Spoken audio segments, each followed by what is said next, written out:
Bienvenidos a Gema Consultores. Soy el ingeniero Gerard Herrera Álvarez y en esta oportunidad voy a desarrollar el tema sobre trabajos de alto riesgo, enfocados primero que nada sobre trabajos en altura. Bienvenidos nuevamente y vamos a iniciar viendo un pequeño video sobre el tema de mención.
Bien, lo que hemos visto es un video puntual de una persona que está desarrollando una actividad, un trabajo en la cual utiliza una escalera.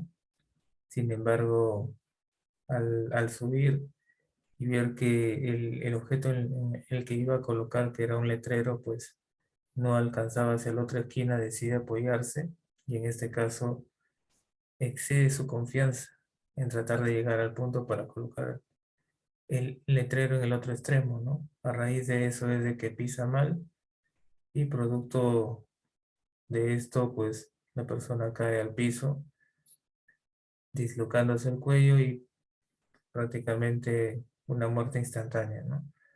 Entonces, eh, un trabajo en escalera es un trabajo en altura. Sin embargo, esta persona, pues, lamentablemente no lo tomó de forma adecuada, pues, el riesgo de una posible caída, ¿no? Y nuevamente, pues, excedió la confianza y producto de ello falleció. Ejemplos hay muchos, videos también. Sin embargo, el tema es muy puntual, ¿no? Vamos a desarrollar sobre trabajos de alto riesgo, primero que nada enfocándonos acerca de los trabajos en altura. La actividad de trabajos en altura es desarrollada por, en realidad, todos los sectores. Sin embargo, de manera puntual, el tema vamos a desarrollarlo enfocándonos a la G050, en la cual es la norma de seguridad sobre proyectos de construcción, y también enfocándonos en el Decreto Supremo 024/2016 del Reglamento de Minería. Bueno, reitero, pues ejemplos hay bastante. Los trabajos en altura son considerados desde realizar trabajos con escalera, con andamios, en procesos, en obras, en proyectos de construcción, pues para realizar edificaciones, para realizar cercos perimétricos en los diversos procesos puntuales de una construcción, sea el colocar una malla de acero, y en general, pues, en realidad en todos los sectores se aplica este tipo de trabajo, pero para realizarlo, pues, se necesita puntualmente experiencia del trabajador, realizar la documentación, los exámenes, los permisos adecuados según la ubicación, el área, y si cuenta o no con primero que nada, el personal con la experiencia, segundo con el equipamiento, Tercero, con la documentación. Cuarto, con los recursos, en qué condiciones se encuentran, si es un andamio, si es una escalera. Va a depender mucho del escenario en donde se vaya a realizar dicha actividad o trabajo, pues. Y por último, pues, la aprobación puntual del personal responsable, que en este caso es el jefe directo, si es una obra de construcción, el residente en conjunto con el encargado de seguridad, llámese especialista en seguridad, prevencionista de riesgo, jefe de seguridad, entre otros, según cómo se haya planteado en el sistema de gestión de seguridad. Entonces, pasamos a revisar parte de lo que nos indica el reglamento de seguridad, en este caso que es el Decreto Supremo 005/2012. Puntualmente en el glosario de términos hay una parte en donde indica actividades, procesos, operaciones o labores de alto riesgo. Y es ahí donde nos indica la definición de qué es este tipo de actividad o trabajo, en la cual nos indica que son aquellas que implican una probabilidad elevada de ser la causa directa de un daño a la salud del trabajador como consecuencia del trabajo que éste realiza. La realización de actividades calificadas como de alto riesgo será establecida por la autoridad competente. Y en este caso puntual, pues, se refiere al tipo de sector. Si ese es el sector construcción, pues lo definirá según la G050. Si es régimen minero, pues el decreto 0024/2016 o sus actualizaciones. Ahora, ¿qué es lo que nos dice sobre trabajo de alto riesgo? Es aquella tarea cuya realización implica un grado alto de daño grave a la salud o muerte al trabajador. Es decir, relación de actividades calificadas como de alto riesgo será establecida por el titular de la actividad minera y por la autoridad minera. El titular y la autoridad minera, pues, bueno, básicamente esto es lo que nos indica según el Decreto Supremo 0024/2016, enfocándonos a las actividades de alto riesgo. Lógicamente, cada uno, según el sector, pues, va primero que nada a identificar qué tipos de actividades son consideradas de alto riesgo. De pronto, para el régimen de construcción, pues, son 2, 3 o 4, como también para el régimen minero, pues, son más o menos. Va a depender, pues, de las condiciones, del tipo de trabajos y una serie de términos que son indicadas propiamente en cada normativa.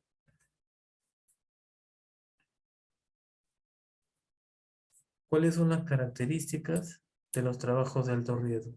Primero que nada, pues, no son rutinarios, en algunos casos son eventuales, requieren de una evaluación propia o previa del IPRC y de los controles a establecer para su ejecución. Claro, en este caso se refiere que, por ejemplo, pues tratándose de un mantenimiento, digamos, por un tema eléctrico, que de manera preventiva se realizan de pronto cada 2 o cada 3 meses. Entonces, esta tarea es de manera puntual o eventual, pero sin embargo requiere sí o sí un análisis del IPRC, es decir, identificar todos los peligros, evaluando los riesgos y tomando en cuenta qué se debe hacer para controlarlos. Asimismo, se debe desarrollar un plan de trabajo indicando todas las actividades que van a desarrollar y según esas actividades, pues también identificando los peligros y riesgos. Asimismo, se debe desarrollar un procedimiento para dichas actividades, cómo lo van a hacer, qué equipos van a utilizar, qué personas van a ingresar, con qué tipo de PPs y qué actitudes deben tener estos para poder desarrollar dichas actividades. Asimismo, contar con un plan de contingencia o emergencia, es decir, de pronto saber qué puede suceder y tomar las medidas necesarias de manera inmediata. De pronto tener un extintor de PQS, eh, contar con candados, entre otros, documentación indicados propiamente en los procedimientos y también frente a una contingencia o emergencia saber qué hacer. Y esto debe estar plasmado en un documento.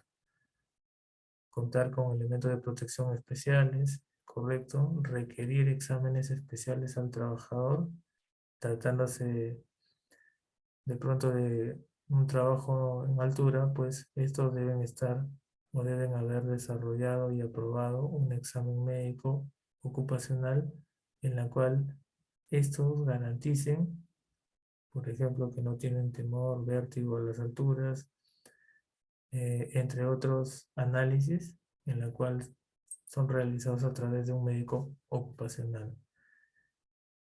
Requerir la presencia del personal especializado durante toda la ejecución, es decir, necesita supervisión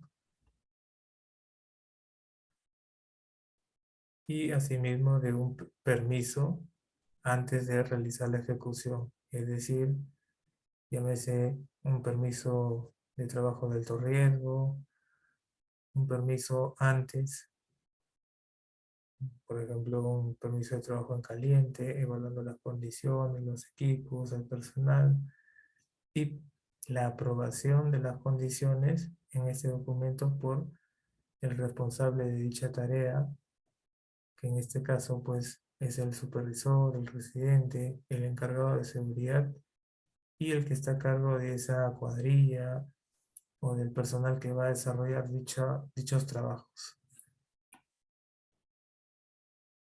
Bien, este es el documento que me refería, es el permiso escrito para trabajos de alto riesgo.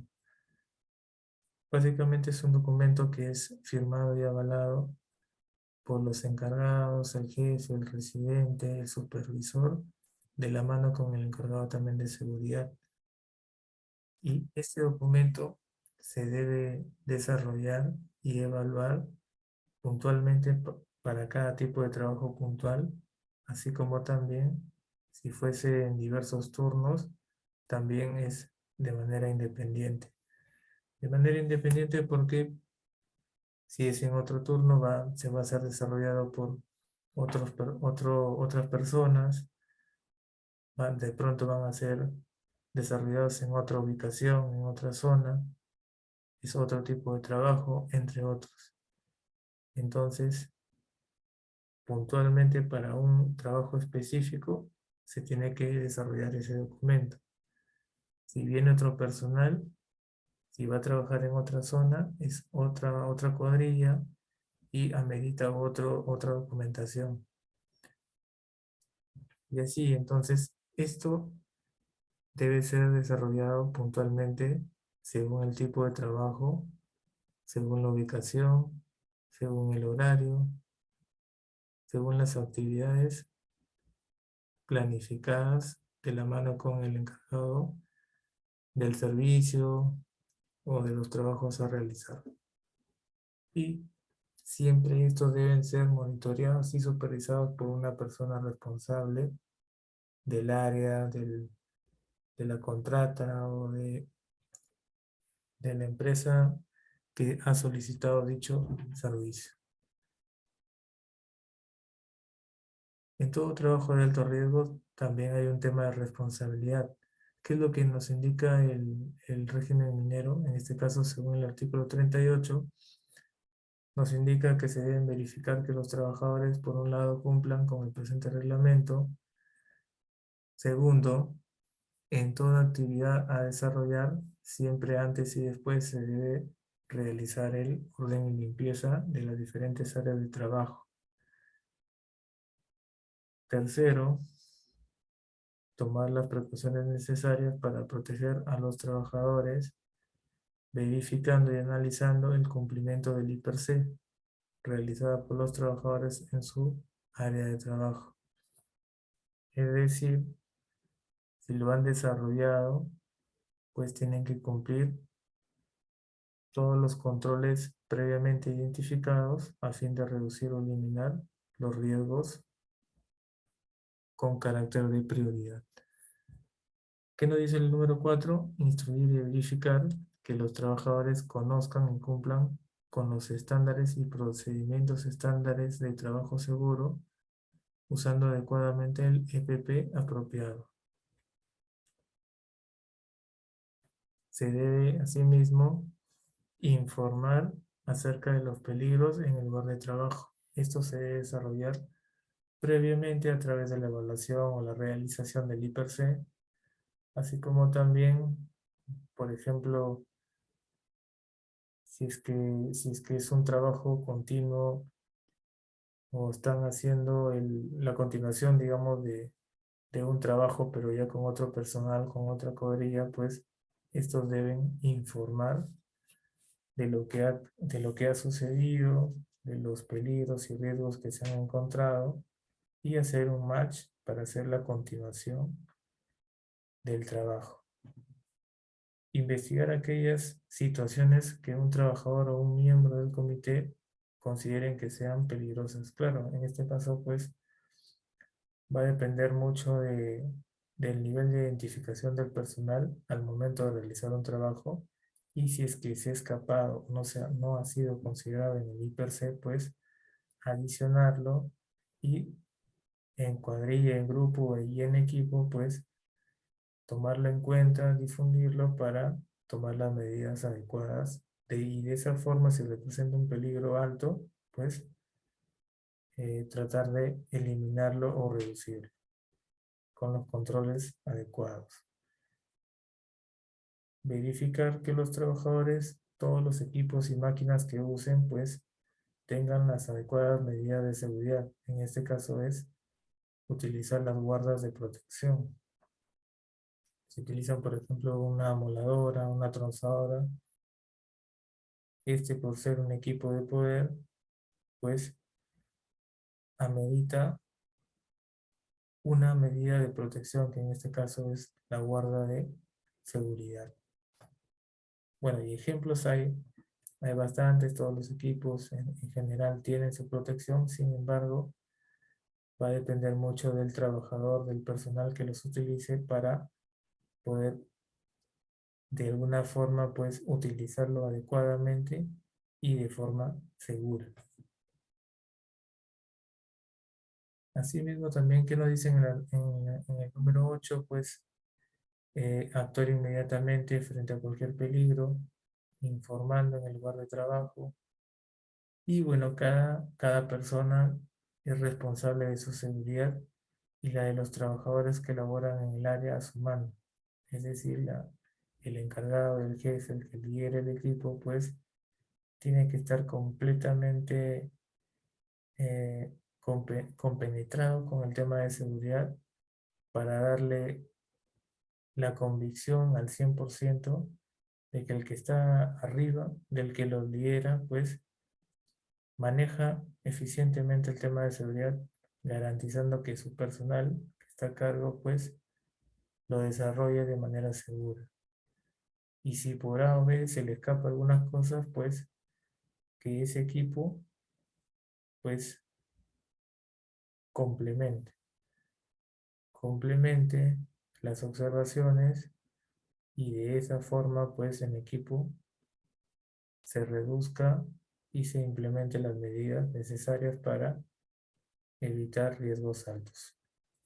Facilitar primeros auxilios y evacuación del trabajador lesionado o que esté en peligro.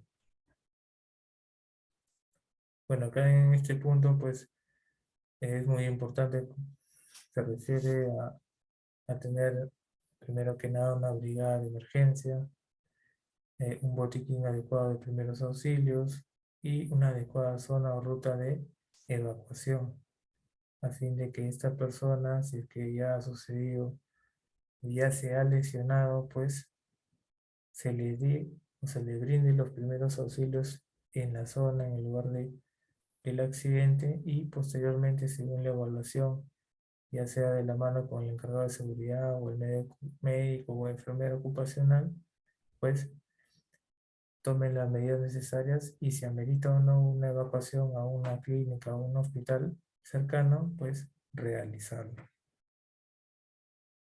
Verificar que se cumplan los procedimientos de bloqueo y señalización de maquinarias que se encuentren en mantenimiento. Paralizar las operaciones en situaciones de alto riesgo. Bien, en este caso sí es muy importante, porque si se identifica algún equipo que no tiene guarda, si de pronto van a realizar un trabajo de izaje y no están adecuadamente su equipamiento, no tienen la documentación adecuada, o la persona que va a manipular o operar no cuenta con la documentación o certificación, pues no puede realizarse dicha operación, porque si no se cuenta con los requisitos mínimos, pues la operación puede simplemente fracasar. Y de la mano también representa una gran probabilidad de algún peligro que se puede desencadenar en un accidente. Imponer la presencia permanente de un supervisor en las labores de acuerdo a la evaluación de riesgos. Asimismo, en el artículo 44 nos indica lo que ya se comentó hace un momento: mantener el orden y limpieza, cumplir con todos los estándares y procedimientos. Cada persona debe ser responsable de la seguridad personal y de sus compañeros. No manipular u operar máquinas, válvulas, tuberías, conductores eléctricos si no se encuentran capacitados y no hayan sido debidamente autorizados. Es decir, no cometer actos inseguros. Si no tengo la adecuada capacitación, al margen de que por A o B circunstancias, pues de pronto mi compañero no ha venido, de pronto en mi cuadrilla somos solo dos personas, pero igual se tiene que avanzar. Pues si no estoy capacitado, si no tengo las competencias necesarias para operar, usar determinado equipo, herramientas en general, pues no lo puedo hacer, porque si lo hago, indirectamente estaría cometiendo un acto inseguro con el riesgo de producir un accidente. Reportar de forma inmediata cualquier accidente, incidente peligroso y accidente de trabajo, para de esta forma pues contribuir a reducirlos. Asimismo, si ya se desencadenó o si ya cometió una lesión, pues participar en la investigación de dichos incidentes peligrosos, enfermedades ocupacionales. Y esto, como se mencionó en un tema anterior, pues va de la mano con el personal que representa al gobierno, que en este caso es el Comité de Seguridad y Salud en el Trabajo, el cual cumple también la función de fiscalización de manera interna a la empresa, al empleador, y trabajando de la mano con el personal propio que colabora en dicho trabajo, en dicha organización. Utilizar correctamente las máquinas, equipos, herramientas y unidades de transporte. Acá también hay un punto muy importante en la cual, en líneas generales, pues, en cualquier tipo de sector es considerado una falta grave. Y puntualmente se refiere a la influencia de alcohol y drogas también, ¿no? Es decir, una persona que intente, pues, ingresar a su trabajo, a una obra de construcción, pues con síntomas o influencia de alcohol, simplemente lo que se estila es hacerle una prueba, un examen toxicológico de alcoholemia, y bueno, si es que se encuentra un porcentaje de alcohol, pues simplemente esta persona, por un lado, no puede ingresar, porque en esas condiciones es prácticamente una persona vulnerable a que le suceda cualquier tipo de accidentes, uno. Segundo, por intentar ingresar, pues en el régimen de construcción, pues es inmediatamente retirado de una obra, ¿no? Y porque también, si es que se le encontrara, por ejemplo, ya trabajando, laborando en dichas condiciones, pues no solamente representa un peligro para él mismo, sino también para el personal que está a su alrededor, a sus compañeros de trabajo, pudiendo ocasionar un accidente al equipo, a todo el conjunto de compañeros, incluyendo esa persona que trabaja o labora en malas condiciones. Cumplir estrictamente las instrucciones y reglamentos internos, participar obligatoriamente en toda la en todo tipo de capacitación programada. Por ejemplo, si viene un contratista o un proveedor que les va a capacitar sobre cómo armar un andamio, pues todos tienen que participar, porque al final la cuadrilla o las cuadrillas que formen o que realicen este trabajo tienen que aprender y saber cómo desarrollar dicha actividad. Participar en el IPRC, evaluar los riesgos, aplicar medidas de control establecidas en los procedimientos, en los ATS, en los reglamentos, y declarar toda patología médica que pueda agravar su condición de salud en situaciones de altura u otros factores en el ejercicio de sus actividades laborales.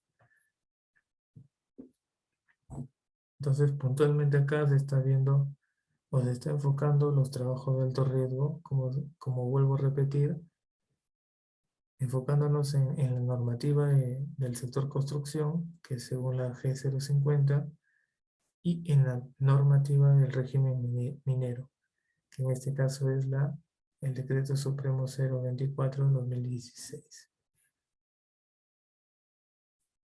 Bien, entonces pasamos a la siguiente lámina, en la cual nosotros debemos preguntarnos qué trabajos son considerados de alto riesgo. Bueno, para el régimen de construcción civil, según la G050, son considerados de alto riesgo los trabajos en altura, trabajos de izaje, excavación y demolición y espacios confinados. Y para el régimen minero, según el 024/2016, son considerados trabajos en espacios confinados, trabajos en caliente, excavaciones mayores a 1,5 metros, trabajos en altura, eléctricos, instalación, operación, manejo de equipos y materiales radioactivos, y cualquier otro tipo de trabajo que sea considerado de alto riesgo. Entonces, en esta oportunidad vamos a desarrollar el trabajo de alto riesgo sobre trabajos en altura. Puntualmente, entonces, digamos, o diremos qué cosa es un trabajo en altura. Bueno, a nivel de Perú, un trabajo en altura es aquel que se realiza a partir de 1,80 m hacia arriba. Es decir, si yo, por ejemplo, voy a realizar el pintado de una casa o de una fachada que de pronto tiene 2 pisos, pues tendría yo que usar un andamio, tendría yo que usar un arnés de seguridad, tendría que enganchar mi línea de vida a una línea de vida, mi arnés, mi gancho de arnés. ¿Por qué? Porque cuando yo estoy ya pintando encima del 1,80 m, el riesgo de caer o las consecuencias de una caída son mayores. Es por ese motivo el cual yo como trabajador me debo proteger usando el equipamiento adecuado para evitar la consecuencia de una caída. Basta que una persona se caiga de un techo, son más o menos 2,5 metros, 3 metros, y dependiendo mucho también de la forma como éste caiga, pues va, va a depender la evaluación, pues. Si una persona cae de espaldas, el riesgo es mayor porque puede afectarse en gran medida la columna con un riesgo alto de no caminar. O por el contrario también quedarse parapléjico. Entonces, es allí donde los trabajadores deben ser conscientes de que si van a realizar un trabajo superior a esa medida, superior al 1,80 m, pues deben estos utilizar los equipos y las medidas necesarias para proteger su vida y su salud. Asimismo, también son considerados trabajos en altura los que se desarrollan bajo nivel cero, por ejemplo, pozos, tanques enterrados, excavaciones de mayor profundidad al 1,20 m, en la cual ahí hay que hacer una evaluación de los taludes, hay que hacer banquetas, y va a depender mucho del proyecto, de las dimensiones, de las profundidades, entre otras características y variables que según el trabajo se debe evaluar. Entonces, ¿qué equipos yo de seguridad debería utilizar si voy a realizar un trabajo en altura? Puntualmente, mi equipo de protección es el arnés de seguridad. Y este es un dispositivo que se utiliza en el cuerpo, básicamente va entre las caderas, la cintura, las piernas y los hombros, en la cual tiene una serie de correas, cinturones y conexiones, contando con anillos en forma de D, ubicados en la espalda y en el pecho, acá como podemos ver, la espalda y el pecho, donde este va a permitir conectar la línea de enganche con el absorbedor de impacto. Y estas correas deben ser fabricadas o deben ser de un material de nylon, de poliéster o de otro tipo, cumpliendo los estándares mínimos. Y el peso no debe liberarse por ruptura ni deslizamiento. Las costuras exteriores e interiores deben permanecer intactas. Obviamente también hay un tema, según la normativa europea, pues que un arnés de seguridad también tiene un tiempo de vida, pues es por ello que se le debe hacer inspecciones continuas al estado de las correas, del arnés en general, para ver si puede seguir trabajando o no, o si amerita una renovación en este caso puntual, del arnés de seguridad. Como se mencionó, tiene cintas en la parte superior, sobre la cintura, cintas subpélvicas, las cintas inferiores, en la cual estas no deben estar ajustadas, ajustadas totalmente al 100%, ¿no? Siempre debe haber un juego de tal forma de que pueda ingresar una mano o la palma de la mano al colocarse o al ajustar con las heridas de sujeción. ¿Esto por qué? De la misma forma también en la parte de arriba, en el hombro, debe también haber un juego y no estar totalmente ajustado al 100%. Decía por qué, porque frente al suceso de una caída, la persona pues puntualmente va a estar colgada. Entonces, al estar colgada, pues estas correas van a ajustar, van a tender a ajustar, y si no hay un juego, una distancia mínima o un espesor mínimo, como de la palma o de los dedos en este caso, pues va a ser de que no retorne la sangre. Y esto es riesgoso porque al no haber recirculación de sangre, pues simplemente el cerebro no trabaja y se paraliza todo. Entonces es por esto que frente a una caída, y si uno está colgado, digamos así, de palabra, pues uno se produce el síndrome del arnés, donde va a producir que estas correas ejerzan presión, haciendo de que no recircule la sangre. ¿Qué debemos hacer en ese caso? Si estamos conscientes, simplemente flexionar las rodillas, las piernas, a fin de que recircule la sangre al cerebro.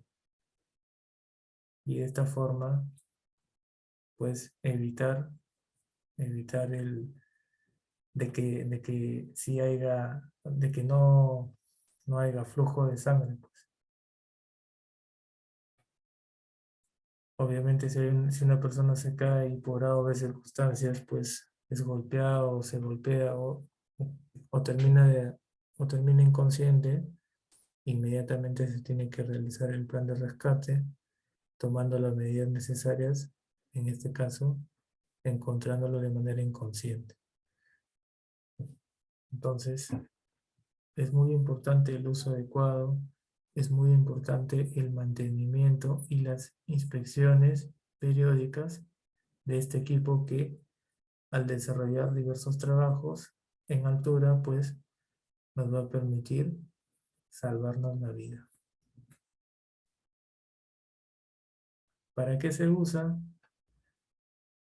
Bueno, para realizar actividades de forma segura, reparte esfuerzos del frenado sobre las zonas fuertes del cuerpo y evita que el trabajador suspendido o inconsciente deje caer el tronco hacia atrás y genere un sobreestiramiento de las vértebras lumbares. ¿Quién selecciona el arnés? Debe ser ejecutada por un personal calificado que conozca del tema, que tenga la experiencia y obviamente que haga la evaluación según los trabajos que, que el personal va a realizar. Eso es lo que mencioné también hace un momento, considerar el estado de arnés a usar, es decir, el empleador, la organización a través de sus responsables. Si es una obra de construcción, pues el residente con la encargada de seguridad, generar políticas y formatos de revisión periódica de estos EPPs. Los puntos de sujeción del arnés deben tener una resistencia mínima de 22.2 kN y el ancho de las correas como mínimo 41 milímetros. De esta forma se genera una área de contacto y no genera presión excesiva. Tomar en cuenta acá que se debe considerar la presencia de obstáculos en dirección a la caída. Si es una caída de manera vertical y no hay ningún objeto o no hay ninguna varilla, qué sé yo, pues simplemente la persona, si es que no ha sido golpeada, pues debería estar consciente. Y el plazo máximo para poder hacer el rescate de manera adecuada es entre los 5 y 10 minutos máximo. Debe cumplir con todas las normas técnicas nacionales e internacionales que garanticen las características de estos equipos puntuales del arnés. Como se mencionó hace un momento, pues los arneses deben cumplir diversas certificaciones, garantizando de esta forma que el proceso de fabricación, pues, es el adecuado según las características internacionales. Existen diversos tipos de arnés. Vamos a revisar el primero acá de ellos, que es el tipo de arnés de clase A. En este caso, son diseñados para soportar el cuerpo frente al suceso de una caída. Deben tener incorporado un elemento de fijación, de modo que se sitúe entre la espalda y el omóplato. Este es el anillo. También tenemos el de clase AD, prácticamente cumple las mismas funciones que el anterior, que la clase A, pero se adicionan elementos de fijación adicionales que les va a permitir un ascenso o descenso controlado.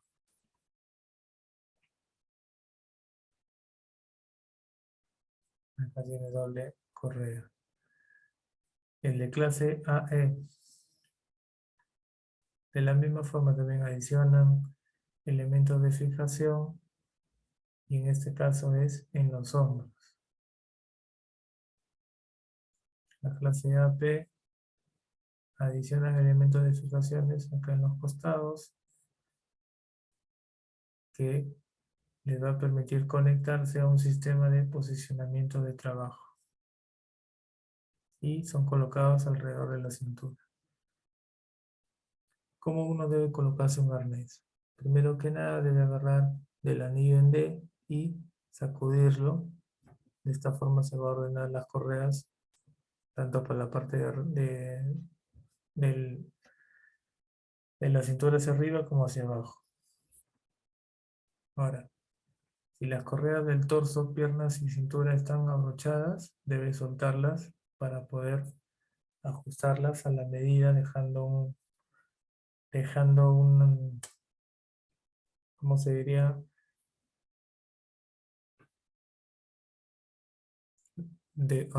Dejando como una mano, como el espesor de los dedos de una mano, de tal forma de que no sea ajustado totalmente.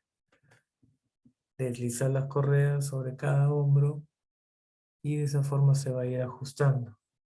Pasar las correas por las piernas y abrochándolas y repetir para la otra pierna. Esa es la forma de colocar adecuadamente un arnés de seguridad. Va a depender mucho de la práctica, de la pericia y de la experiencia propia del trabajador para hacerlo de manera rápida y correcta. Ahora tenemos ya el arnés, tenemos seleccionado el tipo de arnés que vamos a utilizar. Ahora tenemos que ver dónde nos vamos a enganchar.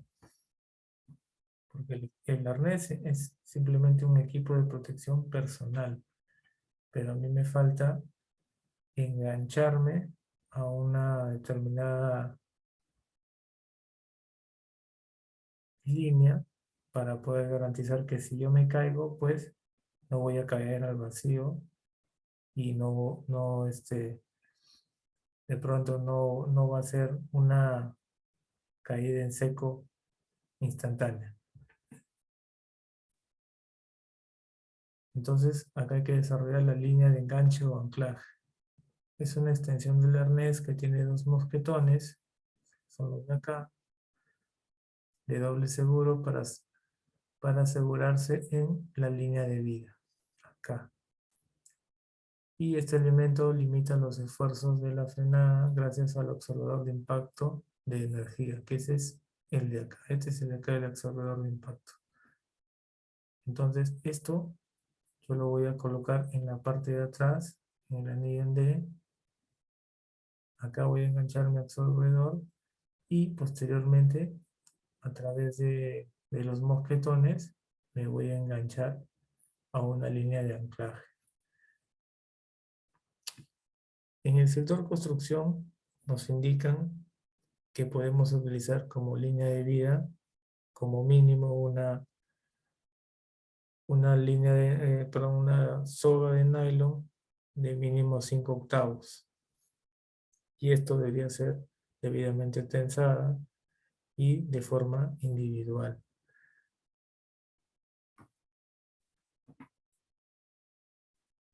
Ahora pasemos a las líneas de vida. Puntualmente puede ser el tipo de cable o de cuerda, o en lo que mencioné hace un momento de soga, que sea de soga tipo de nylon de 5 octavos mínimo, estirada entre dos puntos de anclaje. Por ejemplo, acá vemos una línea de vida de carácter o de tipo horizontal. Así como en esta parte, esta persona está desarrollando una actividad, un trabajo de manera vertical. Cuando son trabajos de forma vertical, pues cada trabajador utiliza su arnés, pero estos están enganchados a un freno de soga. Entonces, en la parte superior van a estar anclados, amarrados, asegurados a un punto. Va a ser colgado de manera vertical una soga, ¿no? Como se visualiza acá. Y este es un freno. Entonces, ¿qué pasa? Digamos, el trabajador está trabajando, laborando, está pintando, está trabajeando, qué sé yo, y de pronto se descuida y va a caer. Entonces, esto va a ser, como esto está asegurado, va a permitir de que la persona pues caiga de manera vertical, pero esto lo va a contener. Esto va a hacer de que la persona no caiga hasta el nivel cero. Por eso se llama freno de soga. El anclaje es una estructura que soporta en forma segura las fuerzas generadas al momento de la caída de la persona. Esta puede ser una viga, una columna estructural o hasta el mismo piso con una resistencia mínima de 2.270 kilos o en libras 5.000 libras. Pero este anclaje, este punto de anclaje debe ser de manera individual. Debe ser independiente de cualquier anclaje que vaya a ser usado para otros propósitos. Debe estar alineado para evitar la caída del péndulo. Y bueno, debe ser evaluado, analizado, revisado por personal calificado, evaluando las características, si cumple o no con el nivel de tensión, si es el adecuado para determinado trabajo. Si es un trabajo en techo, pues este es el adecuado. Si es un trabajo en vertical, con andamio también. Si es un trabajo con andamio colgante, utilizará una línea de vida vertical, un freno de soga, entre otros tipos variados.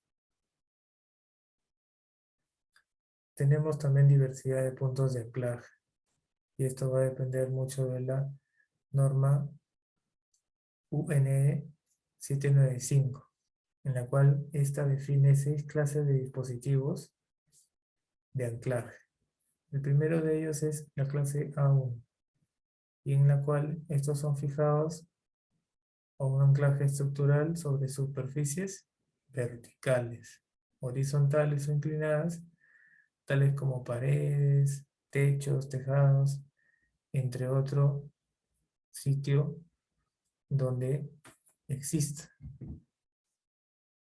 Asimismo, este debe tener una resistencia superior a 5.000 libras, es decir, superior a 2.270 kilos, en la dirección en la que se aplicará la fuerza en caso de caída. Bien, entonces tenemos el primer tipo, la clase A1. Tenemos el tipo 2, que es clase A2, que en este caso es sobre una superficie inclinada. Pueden ser los techos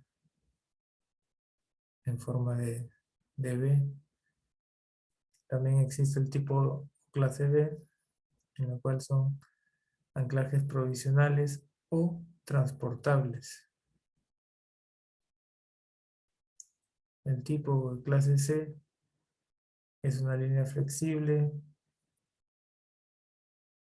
con cable o fibras sintéticas situada entre los anclajes en cada esquina. Su objetivo es asegurar a los operarios en los trabajos de altura con gran libertad de circulación. Bueno, acá tiene su punto de anclaje en cada esquina, en cada extremo. La persona va a ir movilizándose de acuerdo a la zona o el área o el tipo de trabajo que esté realizando. Si por ejemplo está colocando tecnopor para un techo ligero, tiene que tener su línea de vida de forma horizontal, clase C, va a estar enganchado, pero esta persona se va a estar desplazando de un lugar a otro, porque necesita movilizar, acarrear el tecnopor, los casetones, y colocando según el paño o la medida que se indique. La clase D se refiere a una línea rígida horizontal hecho con un rail metálico por la que se desliza un carro.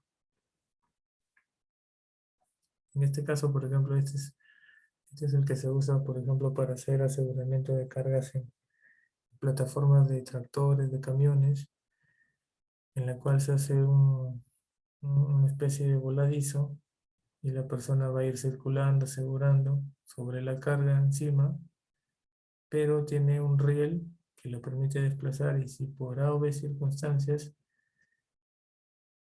se resbala o cae, esto lo va a contener. Inmediatamente se va a activar y la persona va a quedar suspendida en ese nivel de altura. El anclaje de clase B vienen a ser dispositivos de peso muerto utilizables sobre superficies horizontales que retienen la caída gracias a su propio peso. Debe estar situado a una distancia de 2.5 metros del borde, en este caso esta persona está al borde, pero está anclado a esta superficie. Ahora, ¿qué estructuras provisionales yo necesito para realizar trabajos en altura? Primero que nada, voy a necesitar barandas. Barandas para proteger de una caída. Barandas para contener de que yo no me vaya al vacío si estoy trabajando acá. Esto me va a contener.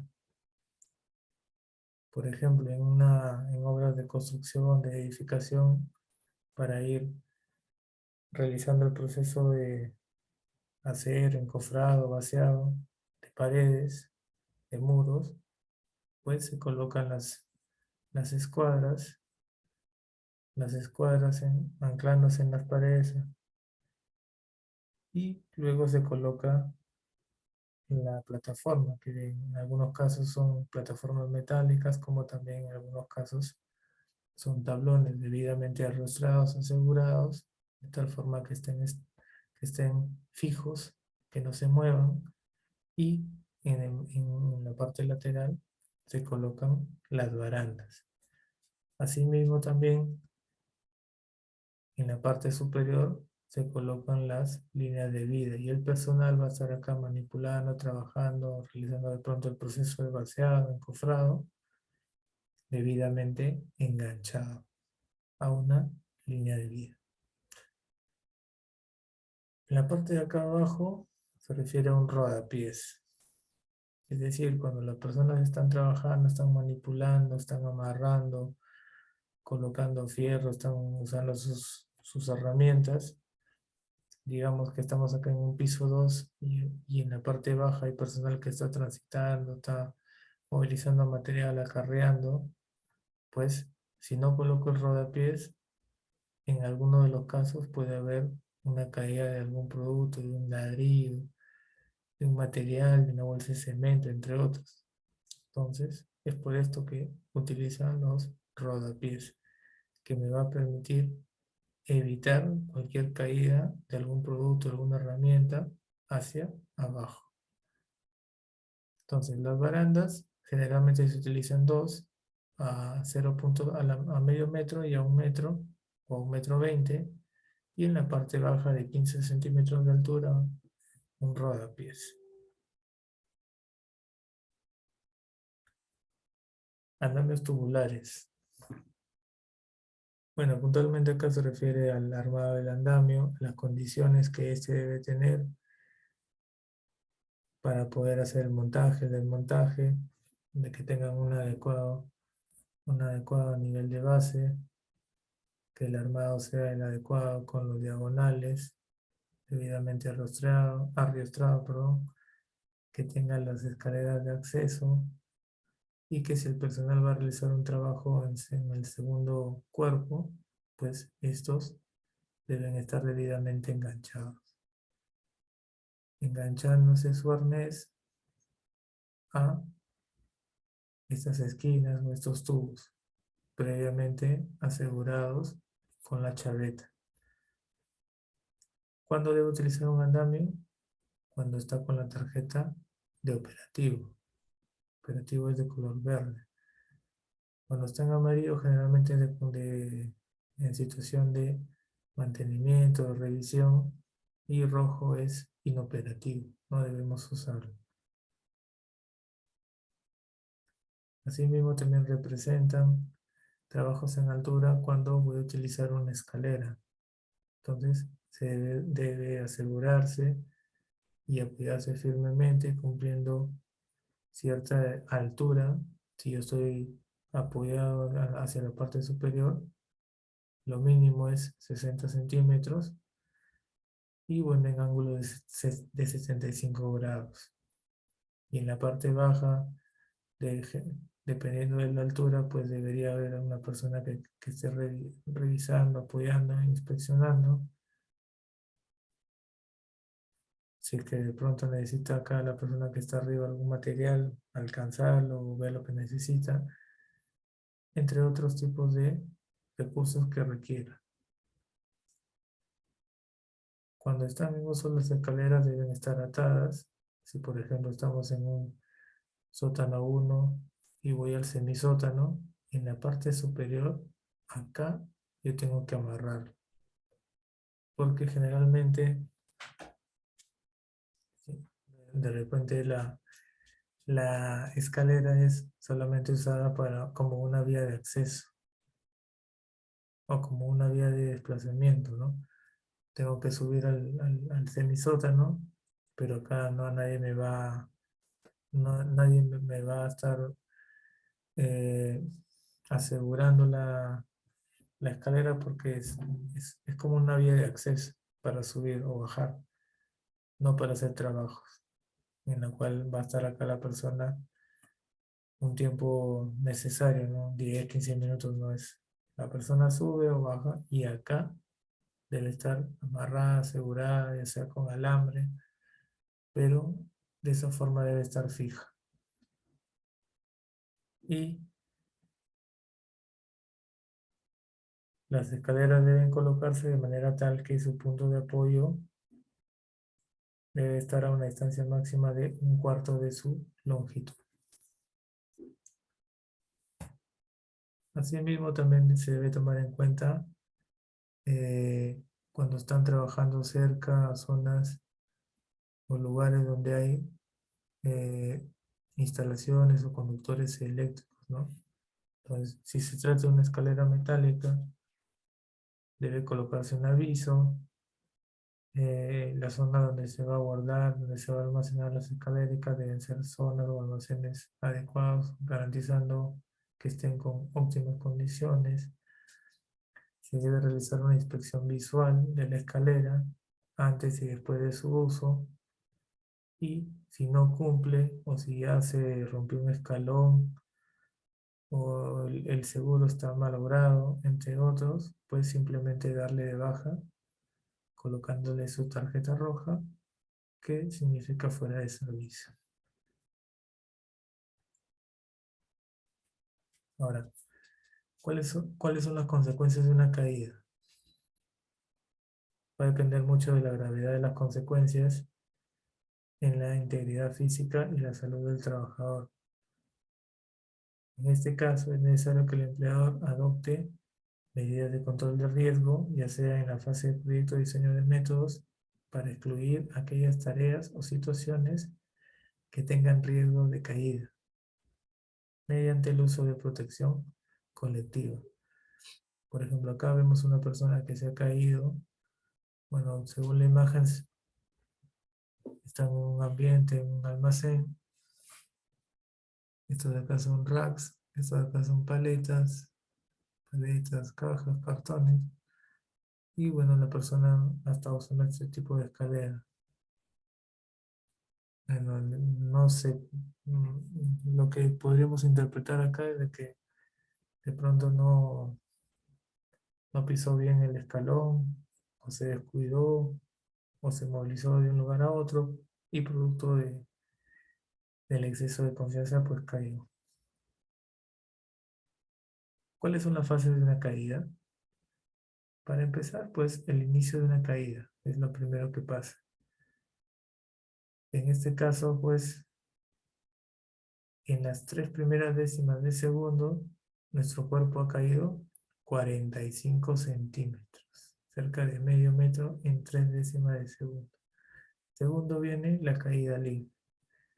Es la acción antes de caer y el cuerpo se acelera debido a las fuerzas de gravedad, en este caso de forma vertical o caída libre. Durante esta etapa el trabajador cae 1,32 m, es decir, ha caído 1,80 m en solo 2 pestañadas, incluyendo primero lo que ha caído 45 centímetros más el 1,32 m de caída libre. Luego viene el tema de desaceleración, es decir, la energía desarrollada en la caída debe ser disipada sobre los 12.000 newtons. Ahora, el límite permitido de la fuerza transmitida al cuerpo es de 8.000. Usando un observador de energía, este demoraría 50 milisegundos en comenzar a disipar dicha energía. Luego de desacelerar, viene la cuarta parte o fase, que es el rebote, impactando en la parte baja y de ahí subiendo. Estiramiento de material, deformación de líneas de anclaje fabricadas en nylon en un 12% y el sistema de amortiguación disminuye en gran parte el rebote. Y por último, la suspensión. Ya acá la persona está colgada.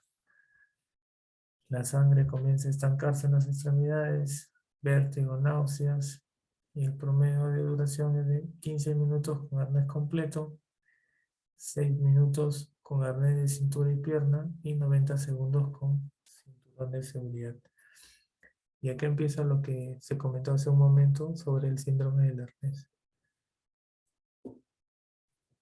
Si la persona acá está suspendida, está colgada, pero está consciente, lógicamente por presión de las correas va a hacer que éste ajuste en todas las extremidades, ajuste en las piernas, los hombros. Entonces, eso va a hacer, al ajustar las correas, pues, que la sangre no recircule. Entonces, si la persona está consciente, simplemente tiene que flexionar las piernas, las rodillas, a fin de que la sangre no se quede en los pies, no recircule al llegar a los pies. Entonces, flexionando va a hacer circular el cerebro y nuevamente. Ese es en el caso de cuando una persona ha caído, pero está suspendida, pero está consciente. Si fuese lo contrario, pues de la misma forma también se tiene que activar inmediatamente el plan de contingencia, el plan de rescate, y es la forma más adecuada de cómo rescatar al trabajador, sea con un equipo MANLIF, sea con escalera telescópica. Va a depender mucho de la situación, el escenario y las condiciones que éste pues tenga para desarrollar el rescate inmediato. Caída libre y energía de impacto. Bueno, acá se va a considerar o calcular la energía del impacto al momento de que una persona cae. ¿Qué parámetros va a tomar en cuenta? El peso de la persona, del individuo, la altura de caída libre, que en este caso es h, y la gravedad, que es 9,8 metros por segundo. Acá, bueno, vemos un ejemplo. Juanito sube hacia la torre sin equipo contra caídas. Pesa 70 kilos, ha subido hasta 5 metros y la gravedad es 9,8. Conclusión, son 3.430 kilogramos fuerza con la que la persona impactaría en el piso. Ahora, ¿qué pasaría cuando Juanito pues utiliza su arnés de seguridad? En este caso, L1 va a ser 1,80 m, L2 es 1,20 m, L3 es la altura del trabajador, 1,70 m prox, y L4 es el margen de seguridad, que son metros más o menos. Entonces, la longitud de caída va a ser aproximadamente de 5 metros con 70. El factor de caída, factor cero, es cuando el punto de anclaje está por encima del trabajador, lo vemos acá en la parte superior, de manera que la altura de la caída es solo igual a una longitud de cuerda. Ahí nomás cae. Es mínimo, pero no se abre el amortiguador de impacto. El factor uno, el arnés está anclado, en este caso, a la misma altura del anillo del trabajador, del anillo dorsal del arnés. Por lo que la distancia de caída es igual a la longitud de la cuerda. Acá también igual no va a haber problema. Factor uno. Factor 2. La altura de la caída es el doble de la longitud de la cuerda que la detiene. Acá hay más profundidad y acá es el doble, pero el enganche donde está anclado acá es en la parte inferior. Bien, y esto es, si bien es cierto, es una imagen, se trató de un accidente que sucedió en el 2019, en la cual vemos unas escuadras generalmente usados en edificaciones, de cuando hay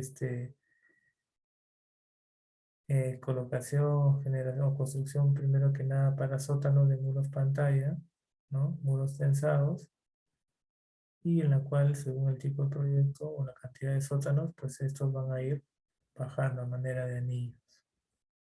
Entonces, esto significa que todo el perímetro va a tener que ser, les van a colocar los muros, estos muros pantalla. Pero usualmente en los proyectos generalmente de edificación se utilizan eh, estas escuadras de seguridad en la cual se colocan plataformas y son usados para eh, obras provisionales, digamos así, en donde van a colocar, por ejemplo, las oficinas, van a colocar los servicios higiénicos, el comedor, el almacén, entre otras eh, zonas para poder ser usadas por el personal que labora en dicha obra. Entonces, puntualmente acá, este fue un accidente que pasó en agosto del 2019 en Lima, en la avenida Petit Suárez, en donde lamentablemente, pues, no aseguraron bien estas escuadras, no estaban adecuadamente aseguradas. Ese fue uno de los factores primordiales. Segundo, colocaron exceso de peso y con el tiempo fue desgastándose o cediendo, hasta que llegó el punto en donde colapsó y las personas que transitaban por acá pues cayeron al vacío. Fue un accidente pues bastante visualizado, digamos así, por los medios, en la cual producto de esto, al momento del accidente, pues hubieron 2 personas fallecidas y algo de 10 12 personas heridas, y días después fallece una tercera persona, un tercer trabajador. Entonces, no se tomaron las medidas adecuadas, no se realizó las inspecciones adecuadas y aparentemente acá sobreexcedió la capacidad en la cual pues fue cediendo dicha estructura. Producto de esto pues desencadenó en una fatalidad, ¿no?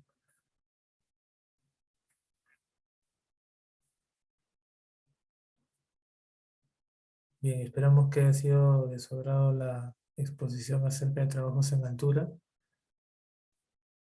Eh, la realización de estos trabajos amerita, como repito, pues por el lado del trabajador, gran sentido de responsabilidad, experiencia, responsabilidad, y por el lado del empleador, pues brindarle las condiciones adecuadas, el equipamiento adecuado. Si es, si es un andamio, pues tiene que estar en buenas condiciones. El trabajador lo va a tener que armar o desarmar, montar o desmontar. ¿Qué más tiene que hacer el empleador? Pues brindarle el equipo necesario de protección personal, es decir, su arnés de seguridad, su línea de vida, el punto de anclaje donde se va a enganchar su línea de vida, brindándole todas las condiciones necesarias para que la persona, el trabajador, cumpla con su labor, cumpla con su objetivo, cumpla con sus metas, pero garantizando dicha actividad. Bien, nuevamente espero que les haya sido de su agrado este tema muy importante acerca de los trabajos de alto riesgo, enfocándonos primero que nada en trabajos en altura.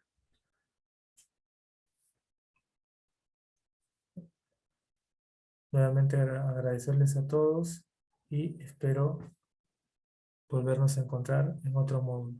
Muchas gracias y hasta luego.